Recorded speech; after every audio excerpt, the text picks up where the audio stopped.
मुंबई भाईंदर में रहती हूँ। मैं प्रोफेशनली एक एमएमए फाइटर हूँ एंड इसके लिए मैंने अपना ट्रेनिंग स्टार्ट किया था फ्रॉम कराटे। देन मैंने किक बॉक्सिंग का प्रैक्टिस किया एंड आफ्टर दैट मैंने एमएमए में धीरे धीरे घुस के मैं एमएमए का प्रैक्टिस अपने घाटकोपर के जिम द फिटबी स्टूडियो में करती हूँ। मेरे कोच का नाम सोमनाथ गिरी, जिनके अंदर मैं प्रोफेशनली एमएमए सीख रही हूँ एंड बहुत सारे कंपटीशन में मैंने पार्टिसिपेट भी किया एंड विन भी हुई हूँ।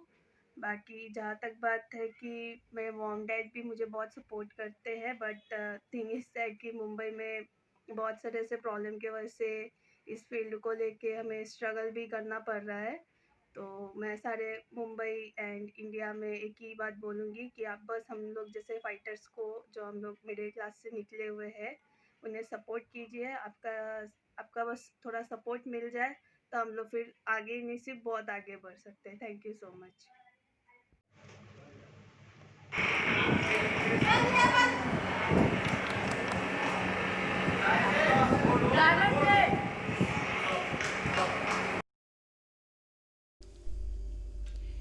लिसा देवनाथ मुंबई की एक खिलाड़ी।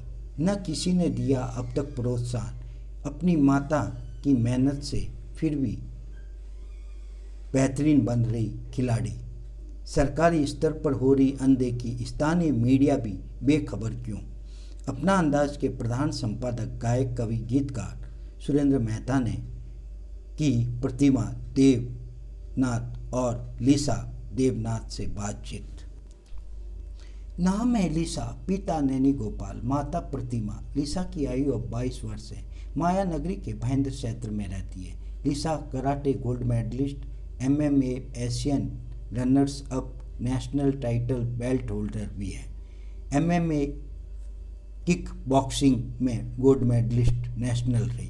अब मुंबई के फिटबी स्टूडियो जिम घाटकोपर में सोमनाथ गिरी प्रशिक्षक के साथ लंबे समय से बेहतरीन प्रशिक्षण ले रही है। मुंबई में एक ऐसी खेल की दुनिया में प्रतिभा उभर आई, मगर अफसोस इस बात का है कि लिसा को स्थानीय स्तर पर किसी का सहयोग नहीं मिल रहा है। सरकारी स्तर पर अनदेखी, स्थानीय मीडिया भी बेखबर। आइए जानते हैं एक मध्यम वर्गीय परिवार की संघर्ष व हुनर से, बिना गुरु मार्गदर्शन से, अपने परिवार के सहयोग से बनी लिसा का खिलाड़ी जीवन।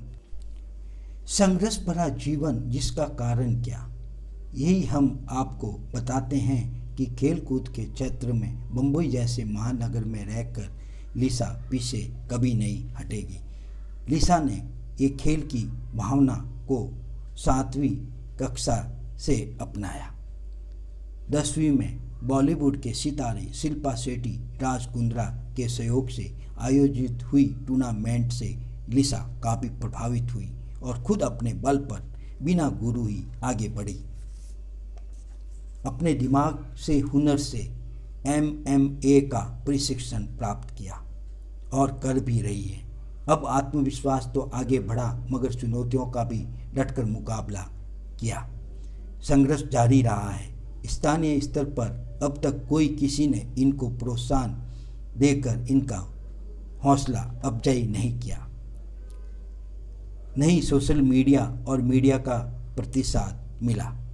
तब लिसा की मम्मी ने कहा कि हम नहीं चाहते थे कि हम अपने स्वार्थ के लिए ये सब कर रहे हैं। हमें अपनी मेहनत और अपनी भावनाओं पर ध्यान रखकर आगे बढ़ना है।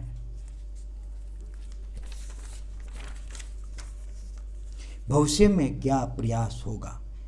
माँ बेटी ने कहा, हम अपनी संघर्ष यात्रा से, कठिन परिस्थितियों से, धन के अभाव में गुजर रही हैं। कोरोना के कारण हमें काफ़ी परेशानियाँ हुई। अब आगे मेहनत के साथ धन कमा करके इसके लिए धन खर्च करना चाहती हूँ। मुझे विश्वास है प्रभु का आशीर्वाद भविष्य में मुझे मिलता रहेगा।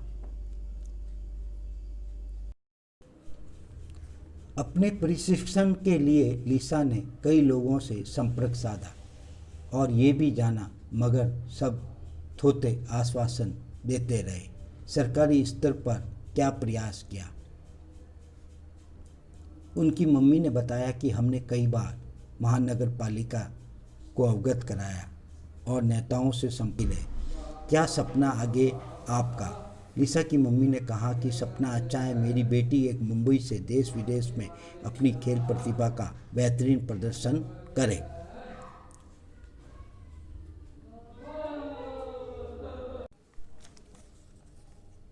लिसा को अब मुंबई से देश विदेश में नामी प्रतियोगिताओं में चयन के लिए धन के लिए किसी के सहयोग की जरूरत है। क्या एक दिन होगा सपना पूरा? लिसा की मॉम ने कहा कि मेहनत दोनों की एक दिन रंग लाएगी। उनकी बेटी बम्बई से जरूर एक दिन राष्ट्रीय अंतर्राष्ट्रीय स्तर की प्रतियोगिता में अपना प्रदर्शन कर भारत का नाम ऊंचा कर बताएगी। नहीं, वो पीछे कभी रहेगी। अब कौन मददगार बनेगा? कैसे लिसा की हुनर पहुंचेगी जन जन तक? अपना अंदाज मीडिया समूह के संपर्क से हमारा हौसला अब अफजाई हुआ है कि ये बात जरूर जन जन तक पहुंच पाएगी और किसी की मदद इस बालिका के भविष्य में खेलकूद की दुनिया में मदद करने के लिए कोई न कोई हाथ आगे बढ़ाएगा और उसकी मेहनत